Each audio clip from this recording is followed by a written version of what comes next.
প্রিয় দর্শক মন্ডলী, আমি doctor Soumen Mondal, general physician, homeopathic allopathic সুচিকিৎসা করে থাকি। দীর্ঘ 20 বছর আমার অভিজ্ঞতা দিয়ে আপনাদের বলবো, হোমিওপ্যাথি মস্ত বড় ট্রিটমেন্ট। আপনারা ভালো হোমিওপ্যাথি চিকিৎসকের সঙ্গে যোগাযোগ করলে যে কোনো রোগ কুইক উপশম হয়ে যায়।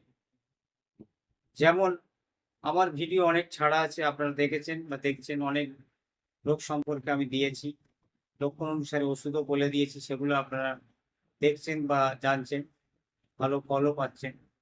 তো আজকে যে ভিডিওটা নিয়ে এসেছি সেটা হলো মাইগ্রেন। মাইগ্রেন মানে মাথার যন্ত্রণা।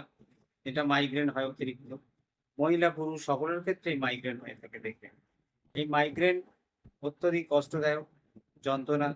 অনেক সময় অ্যালোপ্যাথিক প্যারাসিটামল বা কোনো পেন কিলার খেয়ে সাময়িক কমাতে হয়, কিন্তু ওগুলো ক্ষতিকারক। তাতে কি হবে, হার্ট, কিডনি, লাংস এগুলো ক্ষতি করতে পারে। পেন কিলার ওষুধ মোটেই ভালো না। সেক্ষেত্রে মাইগ্রেন প্রথম অবস্থাতেই হলে হোমিওপ্যাথিক ওষুধ আছে মস্ত বড়। যেমন আমি সেগুলো বলে দিচ্ছি, আপনারা সেই মতন লক্ষণ অনুসারে খাবেন। যদি দেখেন যে হাত কপালে মাথা ব্যথা হচ্ছে, মাইগ্রেনের হাত দিকে অর্থাৎ মাথার বাম দিকে যন্ত্রণা হচ্ছে, সেক্ষেত্রে স্পাইজেলিয়া 30-200 প্রয়োগ করতে পারেন। 30 হলে দিনে 3 বার, এবং স্পাইজেলিয়া 200 হলে দুদিন অন্তর সকালে একবার খালি পেটে একটা করে ডোজ ইউজ করতে পারেন। 3 ফোঁটা ওষুধ 3 চামচ জলে ব্যবহার করবে। যদি ডান দিকে হয় স্যাঙ্গুইনোরিয়া ক্যানাডেন্সি, 30 দিনে 3 বার। দীর্ঘদিনের যদি হয়ে থাকে সেখানে আমরা অনেক সময় 1 m বা 200 ইউজ করি লক্ষণ অনুসারে।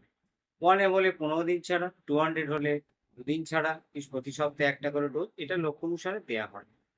ওর সঙ্গে প্রায় সময় যন্ত্রণা অল্প অল্প থাকছে, মাথা ভিতরে দপদপ করছে, সেক্ষেত্রে বেলেডোনা 30 3-4 ঘন্টা অন্তর একবার খাওয়া যেতে পারে।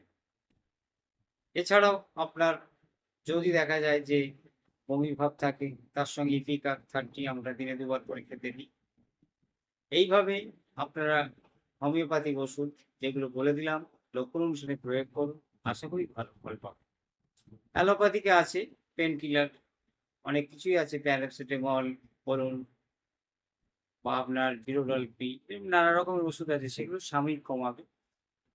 সেগুলো কিন্তু আপনার লং ট্রিটমেন্ট হবে না, তাতে কিন্তু রোগীর ক্ষতি হবে।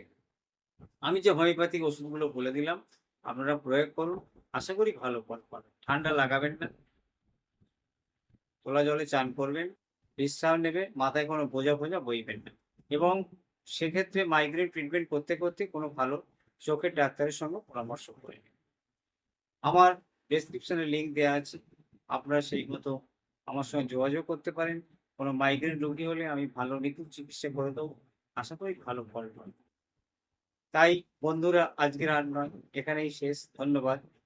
আমার চ্যানেলটিকে রিকোয়েস্ট থাকলো, আপনারা অনুরোধ, আমরা সাবস্ক্রাইব করবেন, লাইক দেবেন, শেয়ার করবেন, এটুকুনি আমার রিকোয়েস্ট।